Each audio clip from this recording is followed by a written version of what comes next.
Welcome to the creative brain of Dean Hawk. Get ready to be challenged, inspired, and equipped to become a better ministry leader.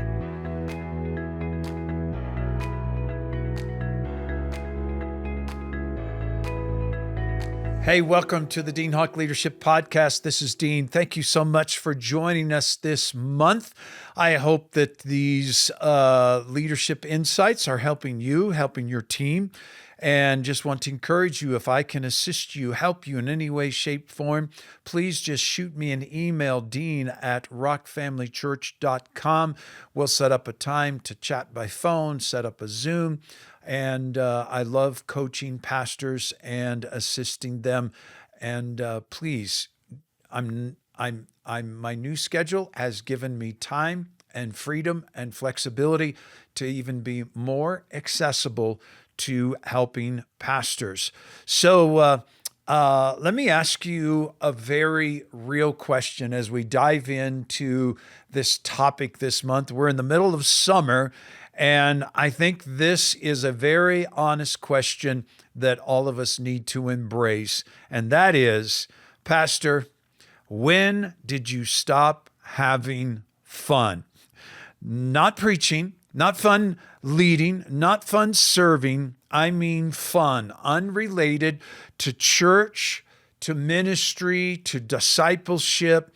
When was the last time you did something that made you laugh, it made you breathe, it made you feel alive, with zero ministry attached to it?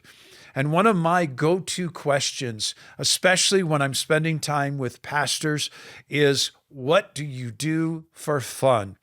Our culture is such a work-based, serve-based, sacrifice-based in the ministry that I think we forget that we ourselves need to be replenished. And I would guess when I ask that question, what do you do for fun? Probably 70% of the time, I get this glazed over look on their face with bewilderment of, it's like I just asked them, do you believe in unicorns and rainbows? And they're just burdened down with sermon prep, hospital visits, leadership meetings, and they carry everyone else's burdens. But a lot of pastors just didn't have an opportunity to find time for themselves, and they've slowly lost their joy. And so here's what I want to talk about today is when did you stop having fun, and recognizing that we are called to sacrifice for ministry, but not to the point of losing ourselves. That we are called to serve, but not to the point where our health suffers, our marriage struggles, and our joy disappears. We all know that even Jesus stepped away, even Jesus rested, even Jesus said, "Come away and rest." So if he didn't run nonstop, then why do we often think that we can? And so here's what has happened to us. Let's just be honest. How did we slip into this mode of life of putting anything and everything else before ourselves? Is the first thing is we started feeling guilty for enjoying life. Somewhere along the way, we began to believe, if I'm not doing something spiritual, I'm wasting time. So then what happens is maybe you're out golfing, but you're thinking about emails and replies that you need to make. You're on a walk, but you're mentally writing your sermon, or you're with your family and you're emotionally somewhere else. And even when you rest, you actually don't really rest. And so one of the things we have to recognize is that rest is not selfish. It's being a good steward of what God has given to us.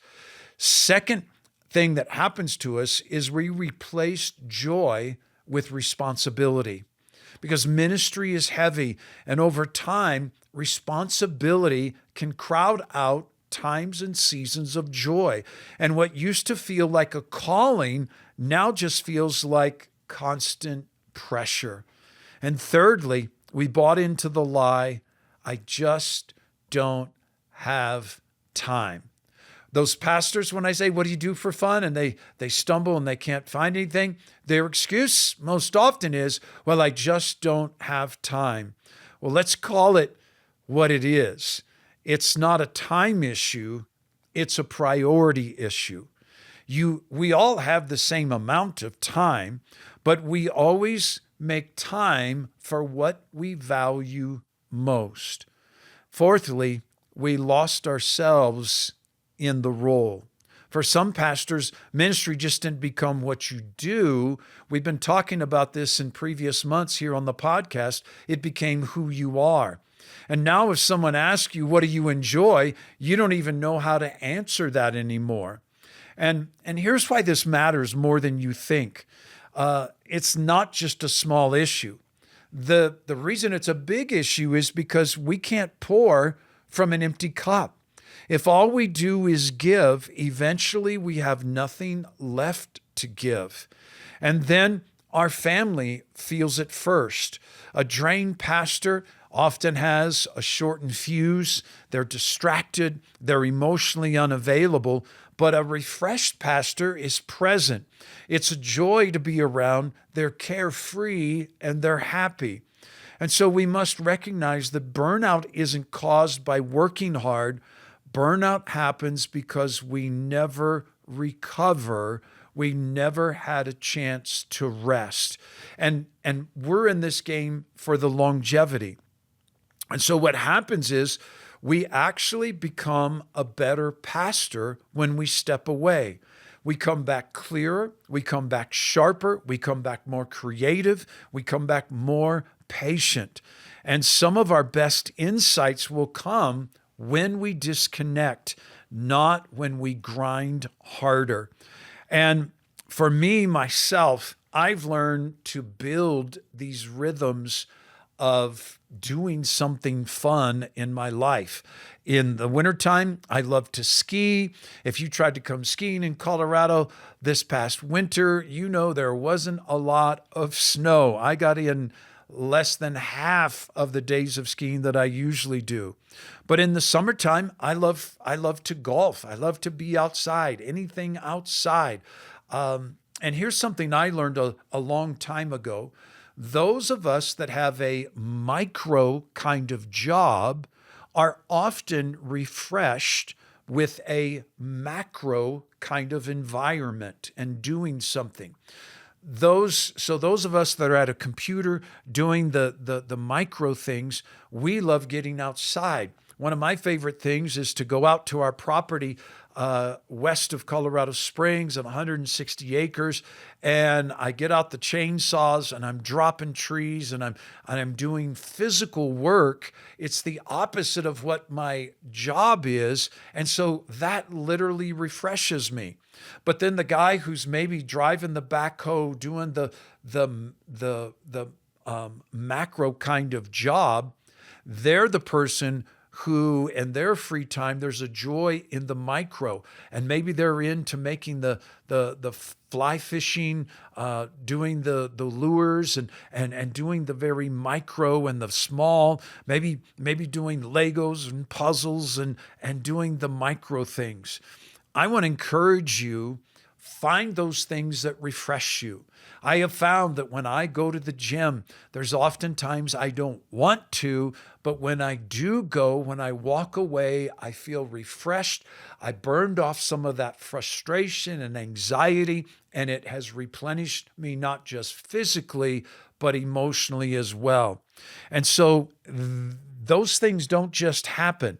I didn't suddenly find time for it. We have to make time for it, because I realize that if I don't take care of me, I won't be able to take care of others.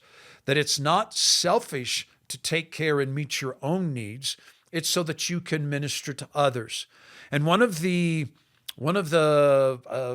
challenges that people always throw out, well, I would love to go skiing, I would love to go golfing, I would love to do this or that, but I just can't afford it. Because let's face it, Hobbies cost money. Skiing costs money. Golf costs money. Gym memberships cost money. But so does everything else that we value. And so money doesn't just show up, it's allocated. And so we budget for our house, we budget for our car, we budget for food. Why wouldn't we budget for our own health, for budgeting for our longevity, and for our emotional well-being? And so we don't find margin financially, we have to create it intentionally. And so how do we have fun again? Let me give you some ideas. If you're sitting there thinking, you're going, I don't even know what I enjoy anymore, I want to help you fix that. I want to help you have the best summer you've had in a long time. And so I wanted you to ask yourself, what did I used to enjoy? What could I do if I had a free day tomorrow, zero responsibilities? What could I do that would be or seem or think to be refreshing? And do I need something active or do I need something quiet? And so there's multiple categories. There's a physical category of golf and hiking and pickleball and hunting and going to the gym. There's that creative side of writing, of music, of playing an instrument, of painting, building something. Or maybe you are refreshed in the social atmosphere of time with friends and social activities. Or maybe you tend to be a little bit more on the introvert aspect of life where the quiet side and that alone time brings refreshment of reading, of being outdoors, or reflection. But here is the key. If it drains you, it is not a hobby. And so how do we make these hobbies? How do we make having fun practical and reality again? Number one, you have to schedule it. And here's the way I would say it. Nobody needs to know or care what is on your schedule. And I learned this principle many years ago that I would schedule things and people would say, hey, what can you do this Friday? Well, Friday is my day out. They say, hey, can you do this on Friday? I look and I go, I'm playing golf at 7 a.m. until about 11 a.m. on Friday. I say, I already have a previous commitment. If I say I'm playing golf, they'll say, well, can you get out of it? Can you come do this? I just say I have a commitment. So you must be intentional to schedule your hobby, schedule that moments of refreshment. Secondly, you don't even need a full day. Here's what I would tell you. Secondly, start small. Start with an hour. Start with a half a day. Start with something consistent. For me, going to the gym is refreshing. But as I said, I can sometimes struggle with it. So instead of me mentally committing, well, I've got to be there an hour and I need to do this many sets, I've freed myself up that hey, I'm going and I'm going to go and I'm going to stay as long as I feel refreshed and it's doing something for me. Sometimes I stay longer than anticipated, and there are some days I'm there 20, 30 minutes and I go, I'm not feeling it. It's not fitting today. I came to the gym, I had it scheduled, I'm done, I'm out. Thirdly, protect it. So you want to schedule it, start small, and protect it. Something is always going to try and take its place. Don't give up your hobby every time something comes up. And then fourthly, build it into your rhythm of life. You plan your ministry, start planning your hobby kind of life, of getting out, doing those things that are fun. And all too often, we wait until burnout hits. Then we say, I should get a hobby. Or we feel guilty the whole time we're doing it. Or turning your hobby can often feel like another obligation that you have to do. And this is a biggie. A mistake we often make is not communicating with our spouse. And so find that place of balance. Find that place of alignment. Find that place of refreshment. Ministry can be very refreshing and very fulfilling, but we all have to recognize in the bottom of our soul, there's a drain, and there are things that drain us. But at the top of our soul, there's a fill spout. What are those things that fill you? Is it watching a good war movie? Is it going and watching a live sporting event? What is that thing that fills you? And so I want to challenge you this week, not this month, not next month, not someday, this week.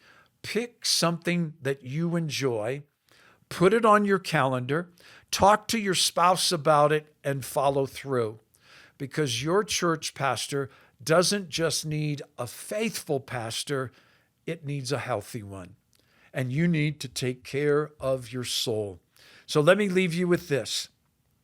You're not more spiritual because you're exhausted. You're just more depleted. And rest isn't a reward, it's a requirement. And one more. Pastor, I'm going to close with this. It's time to have some fun. Be intentional this week about making plans with your kids, your spouse, your family, and do something fun. God bless you guys. We will see you next month. Thank you for joining us today. For a free sermon series and teaching outlines by Pastor Dean, visit us at deanhawk.com. Be sure and join us next month as we continue our growth on leadership.